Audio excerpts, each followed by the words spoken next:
Bismillahirrahmanirrahim. Assalamualaikum warahmatullahi wabarakatuh.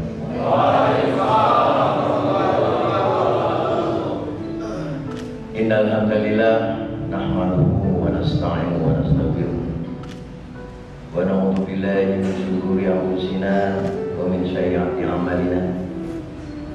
May yahdihillahu fala mudilla lahu wa may yudlil fala hadiya lahu.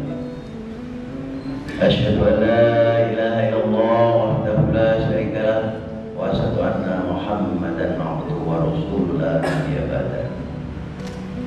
Hadirin sidang jamaah salat zuhur berjamaah yang dimuliakan Allah, patut bersyukur kita hari ini masih diberikan kesehatan, diberikan kenikmatan iman Islam sehingga bisa hadir di tempat ini dalam rangka melaksanakan salah satu kewajiban kita, sholat zuhur secara berjamaah. Banyak di antara kita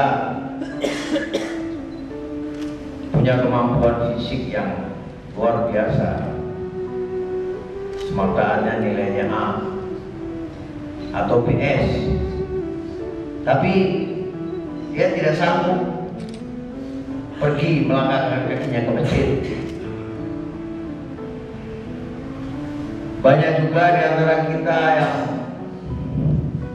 punya kemampuan bela diri luar biasa, dan 1 dan 2 pencaksilat pendekar, seperti yang saya lihat tadi di video yang menjadi perdebatan antara ASOP dan ASPES tentang ban, ada yang merah, ada yang biru, ada yang putih.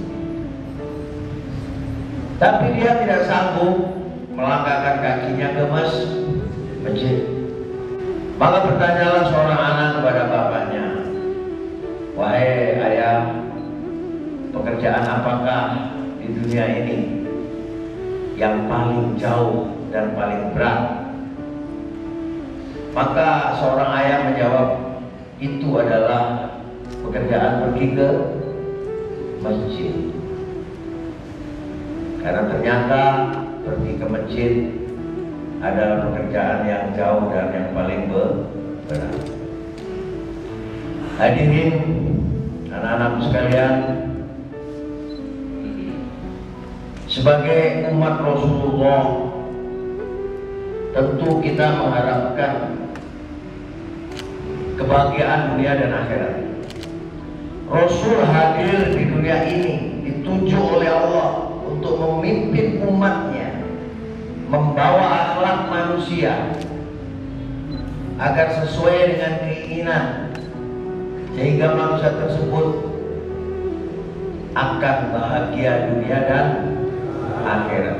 Sebagai muslim, kita punya panutan, yaitu Rasulullah SAW. Sebagai militer, kita selalu mendapatkan perintah dari pimpinan kita berupa perintah harian yang selalu diawali dengan perintah untuk meningkatkan keimanan dan ketakwaan kepada Tuhan yang Maha Esa. Sudah pasti, supaya kita selamat. Pimpinan kita memerintahkan kita secara harian agar kita selamat dengan mengawali kita meningkatkan keimanan dan ketakwaan kepada Tuhan yang Maha Esa. Tetapi sebagai muslim,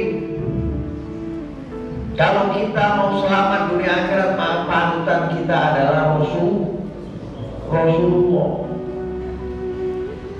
Nabi Muhammad SAW, Rasul kita, memberikan arahan, memberikan contoh suri teladan terkait dengan agama ini.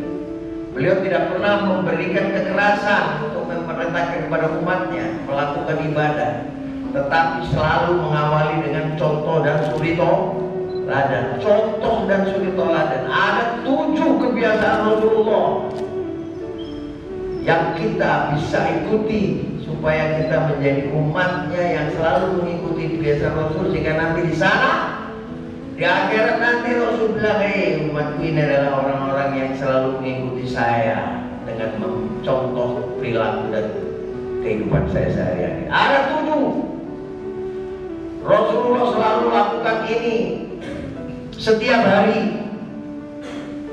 Yang pertama, bagi kita laki-laki ini yang ada di tempat ini, kita dianjurkan untuk selalu melaksanakan sholat berjamaah di masjid, terutama ketika subuh dan isya. Rasul bersabda, seandainya manusia tahu betapa besar pahala orang-orang yang melaksanakan sholat subuh berjamaah, maka niscaya dia akan menyeret kakinya walaupun dalam kondisi sedang sakit. Betapa besar pahala orang-orang yang sholat berjamaah sholat subuh. Angkat tangan tidak banyak yang maju. Sebetulnya beliau secara tidak langsung memberikan arahan kepada kita untuk menegakkan sholat subuh berjamaah. Dalam hadis lain Rasulullah menyampaikan 2 rakaat sebelum sholat subuh maka lebih baik daripada bumi dan seisinya. Betapa kayanya kita ini bagi orang-orang yang selalu melaksanakan sholat 2 rakaat sebelum sholat subuh. Terkait dengan sholat ini, maka hanya 3 saja ini yang Rasul ajarkan kepada kita. Tertib yang pertama, ketika adzan dikumandangkan, itu adalah waktu terbaik. Kenapa Rasul selalu menyampaikan segera lakukan sholat?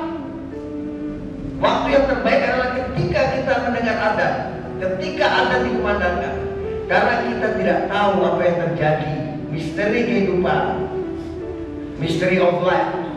Apa yang akan terjadi ini nanti 5 menit yang akan datang ini, 2 detik, 3 detik, 1 jam. Apakah kita masih hidup? Belum tentu. Maka yang dikhawatirkan bagi kita umat Islam ini adalah meninggal dalam kondisi sedang meninggalkan sholat. Sekali kita meninggalkan sholat, maka hukumannya adalah 1000 tahun di akhirat. 1 hari di akhirat sama dengan 1000 tahun di dunia. Wes penomis. Tertib yang kedua, tertib tempat, waktu tempat. Tempatnya di mana? Di mana adzan dikumandangkan. Itulah waktu tempat terbaik. Bisa di masjid, bisa di langgar, di surau-surau, tapi yang terbaik adalah di tempat. Tertib yang ketiga, maka Rasul mengajarkan kepada kita adalah tertib caranya bagaimana berjamaah. Itu adalah yang diajarkan Rasulullah.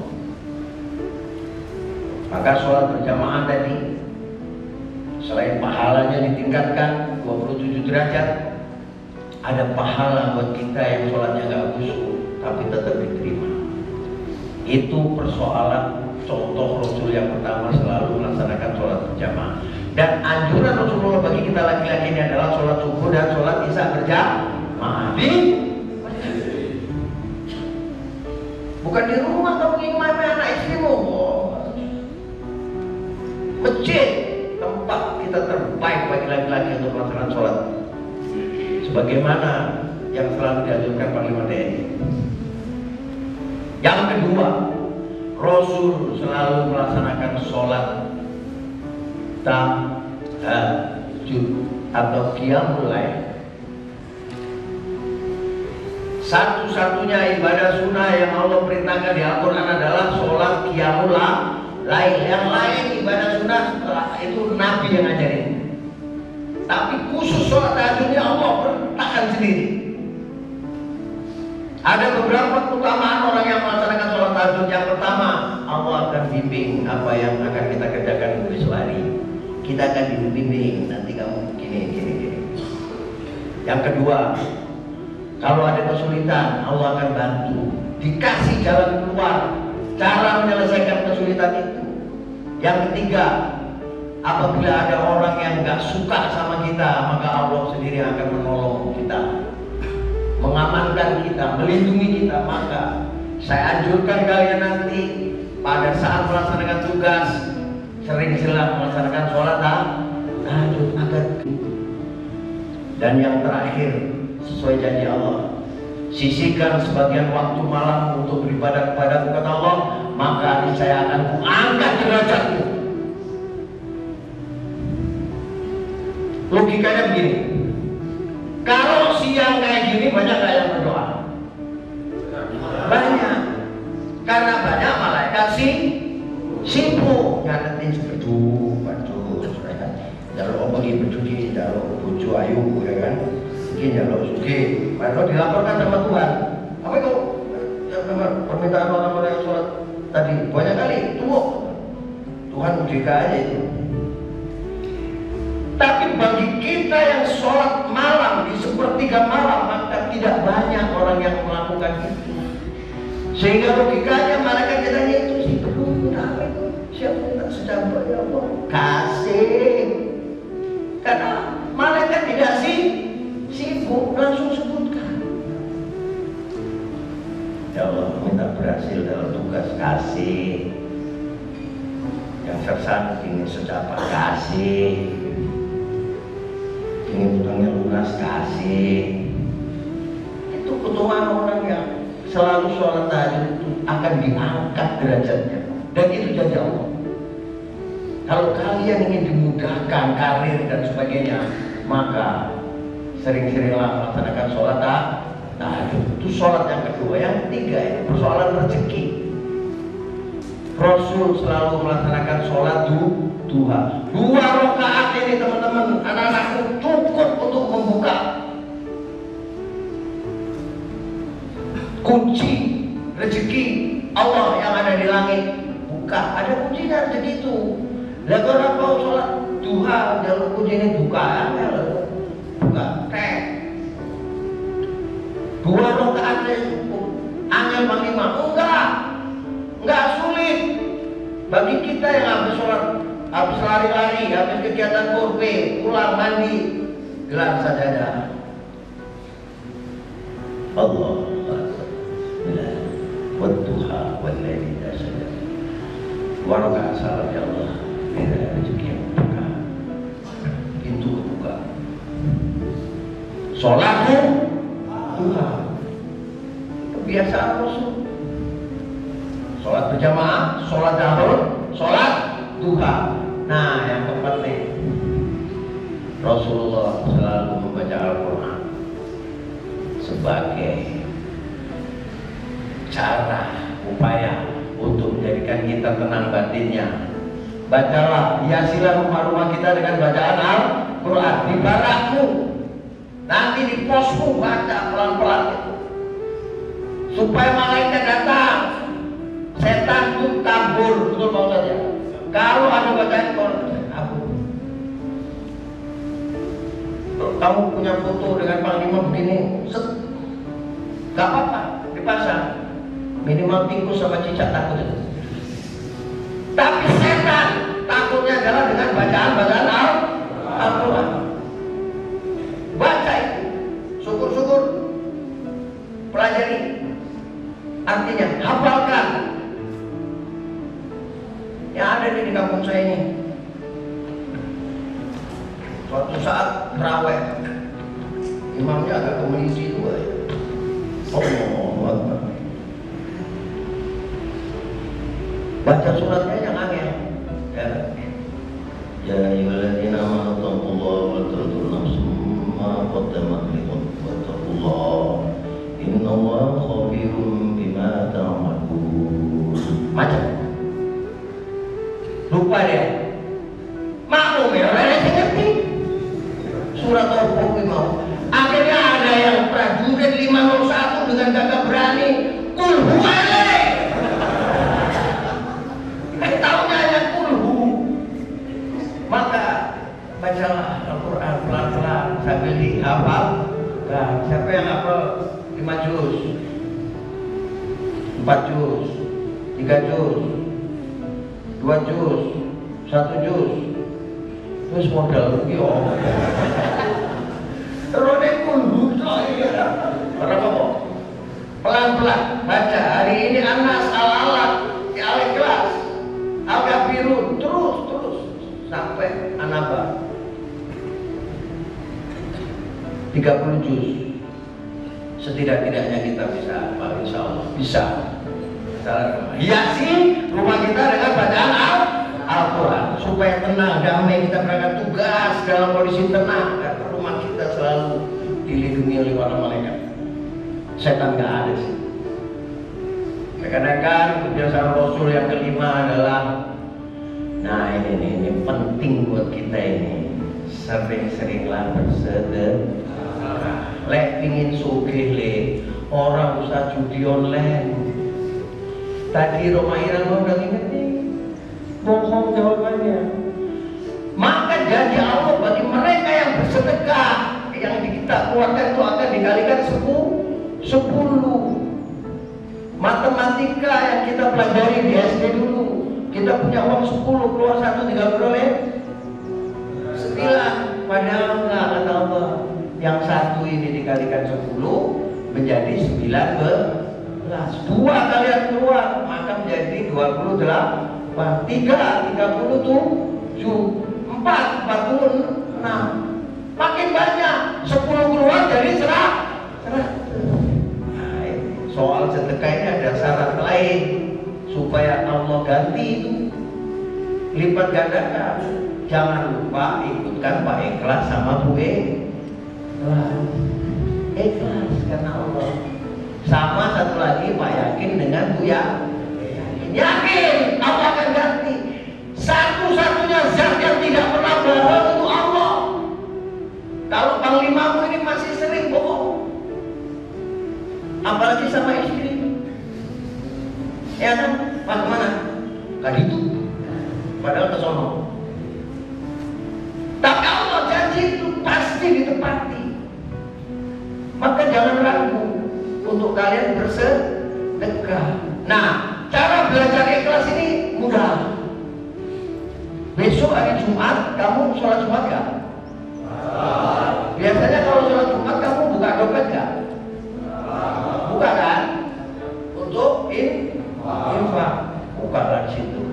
Sah. Ada 100.000, 50.000, 20.000, 10.000, 5.000, 2.000. Mana yang tertarik? Jujur. Ya itu rezekimu.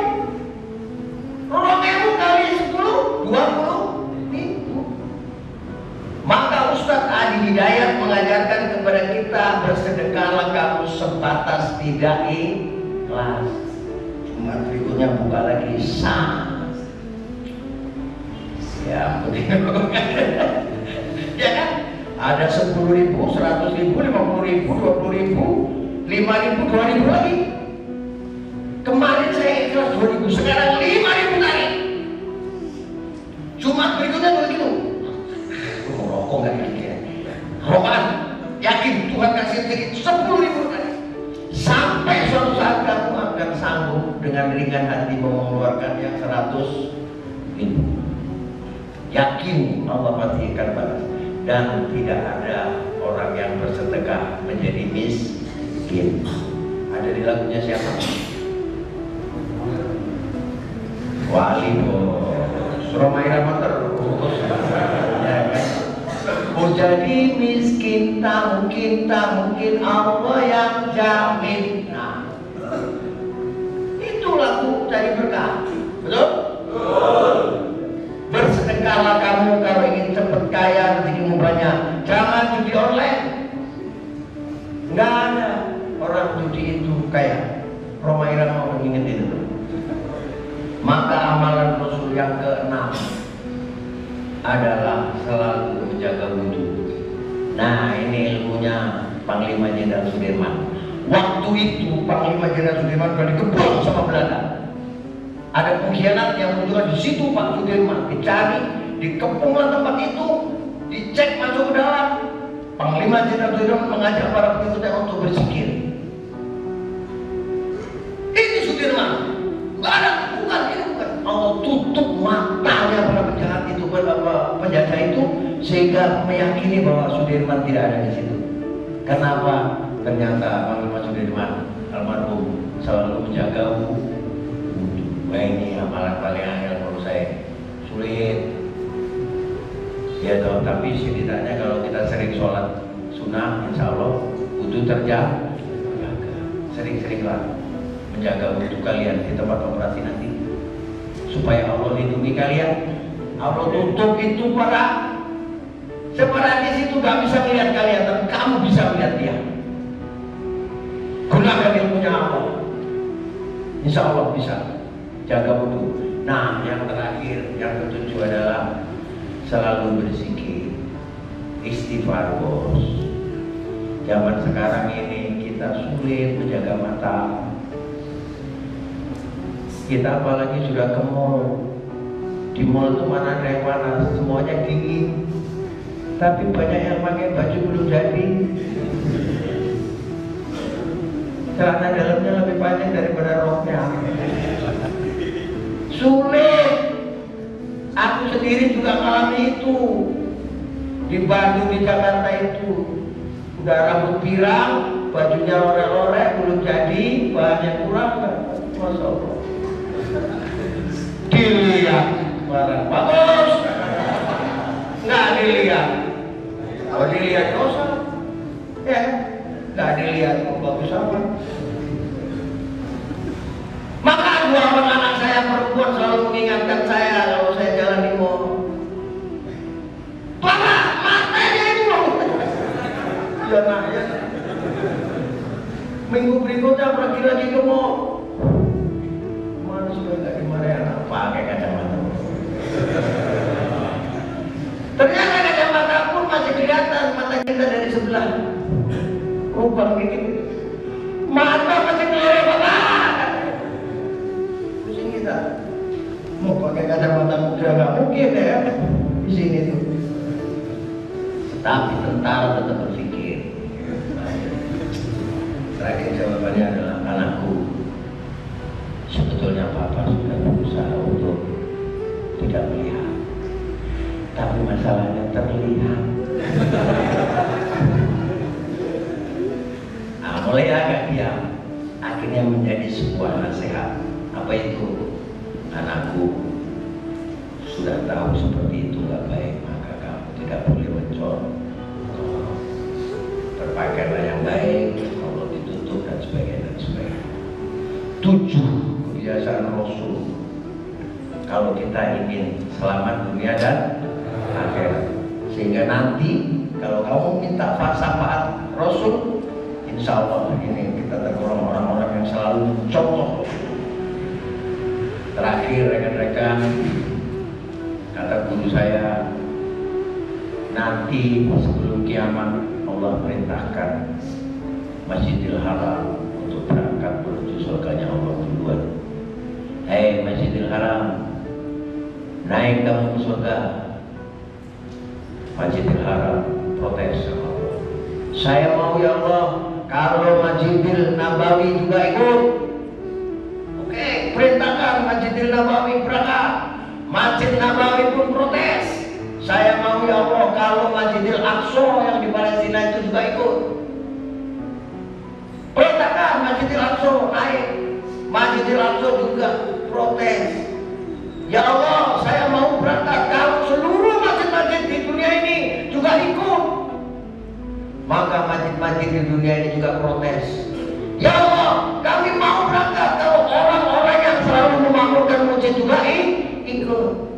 Lah kowe ra tone masjid kok ikut ya. Ya kan? Maka kalau mau batalion ini diberkahi sama Allah, biasakan untuk memakmurkan masjid, terutama sholat isya dan sholat subuh. Insya Allah batalionmu akan menjadi batalion yang diridhoi oleh Allah, diberkahi oleh Allah, karena umatnya adalah umat-umat yang mencontoh Rasulullah. Kurang lebihnya mohon maaf. Wabillahi taufiq wal hidayah. Wassalamualaikum warahmatullahi wabarakatuh.